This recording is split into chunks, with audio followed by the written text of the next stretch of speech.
Brett, one of the things that you and I were discussing last night is kind of the meetings with current players on the roster. I know quarterbacks or franchise players a lot of time have more say-so with the owner or the GM or just the conversations as a whole. But as a former Packer, when you were wondering, hey, who are we going to draft, did you have any knowledge whatsoever of what the next Green Bay move was going to be in the draft? No, and I think Green Bay is, drastically different than a lot of teams. I mean, look at even last year with the Packers moved up to draft Jordan Love. They didn't even tell Aaron. And so there was some animosity kind of going through that locker room.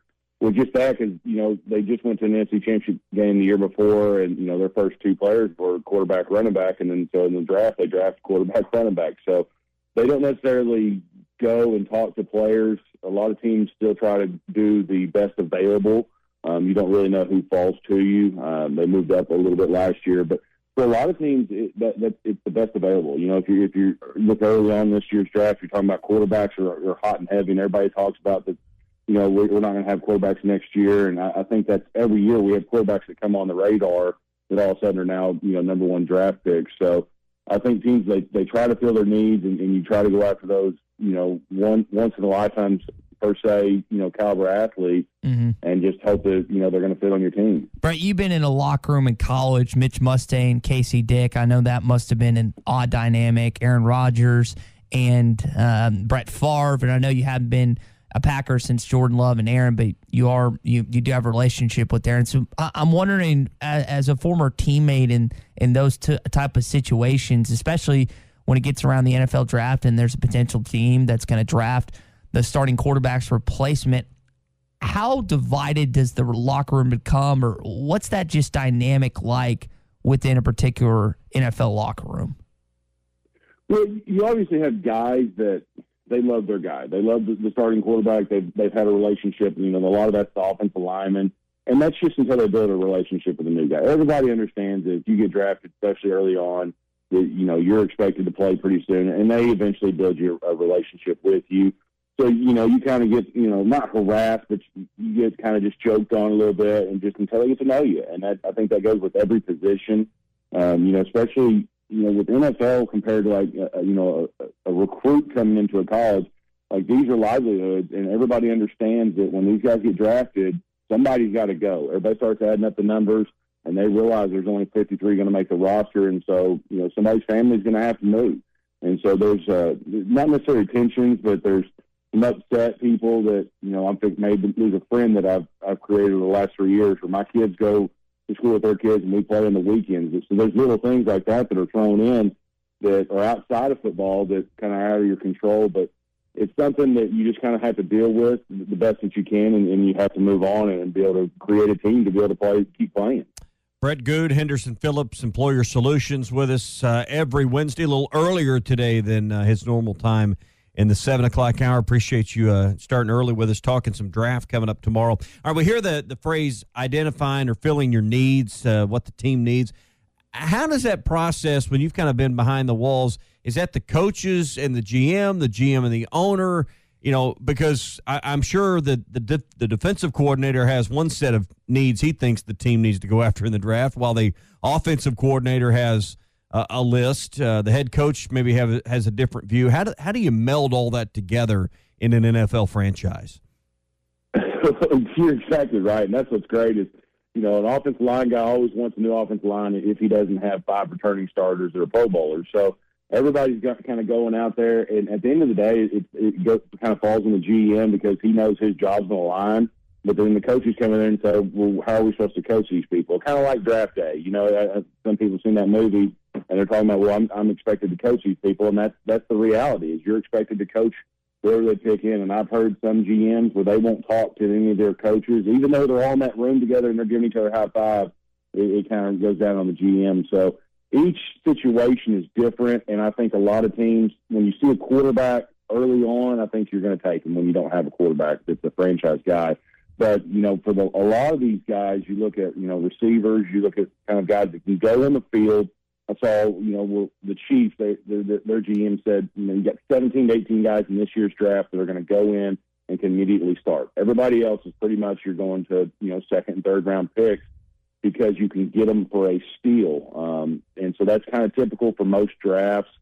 And, those guys that are drafted early, they're expected to start, and the other guys, you're expected to produce on special teams and make your way into the starting lineups. Yeah. Tomorrow night, things will be not quite back to normal for the draft show, and it's a show at the end of the day, but Roger Goodell going to be hugging players again. Players are going to be in attendance. This is definitely the biggest news, sporting news story of the week is the NFL draft. Brett, I continue to be amazed. Not that the NFL is the number one story, because that's not a surprise at all, but just how dominating an event that's not even a game itself. I mean, it'd be one thing if this was a game this week, but this is a business meeting, a televised business meeting, and it's taken over because this is what the NFL does.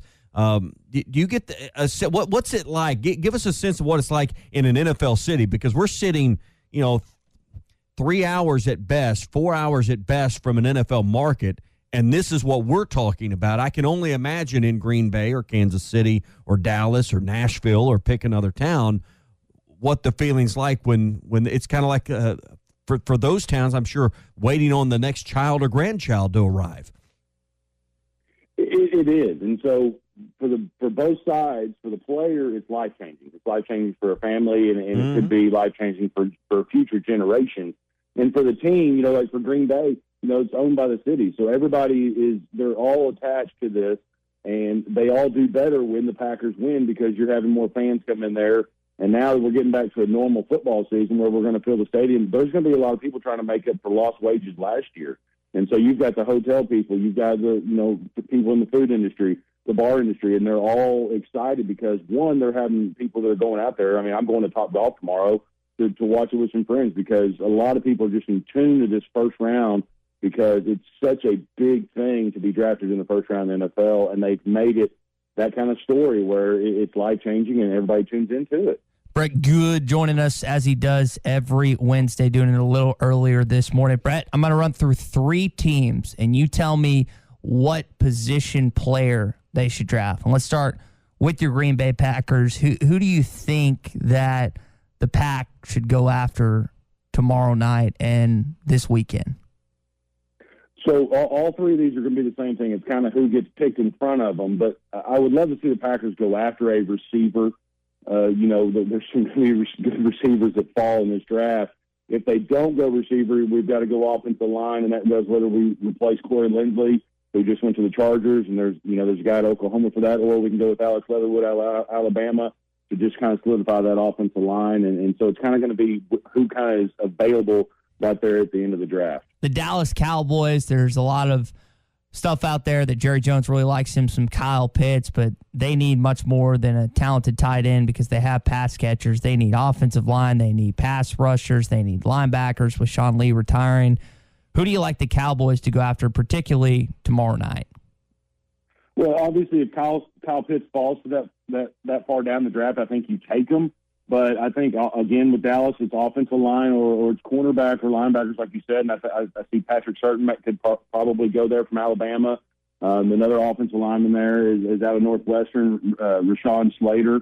So it's kind of going to be where they're at. Kind of, they could either move up a little bit. So that's the hardest part, is trying to pick at the moment, because there could be a couple of trades as these guys fall, especially in the quarterback position, with teams trying to move up to grab a quarterback. Last team, Kansas City Chiefs. I know that Patrick Mahomes' protection was a big deal. They picked up Orlando Brown in a trade with the Baltimore Ravens. Are they defensive line? Is that what they really need to get, Brett?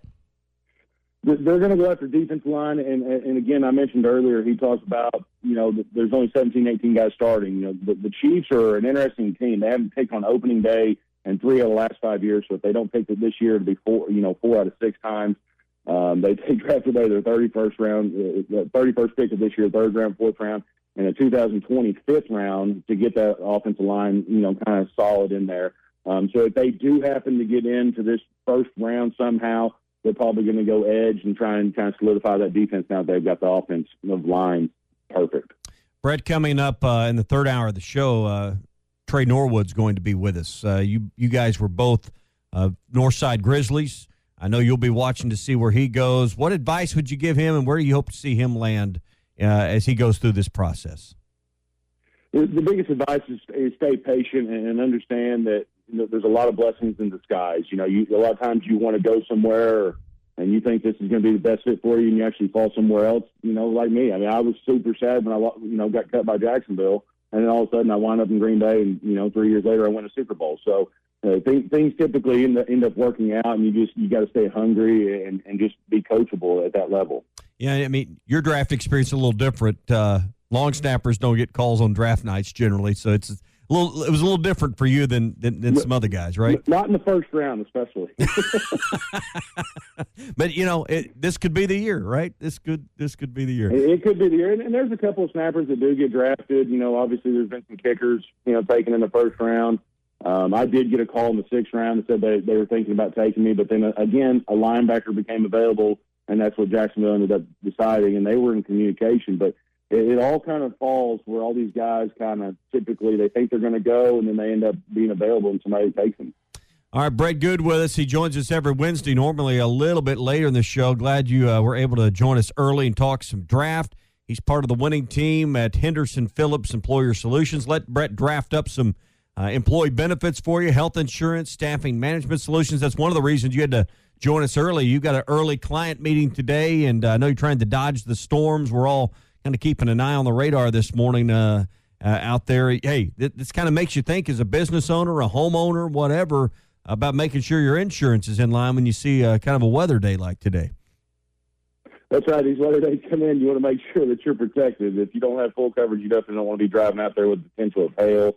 We were very fortunate to pick up another client on the health benefit side, and we got to enroll them. And I think kind of the same, idea that I had as a player being a specialist in NFL, I'm trying to specialize in that healthcare industry, and so far it's working out well for me.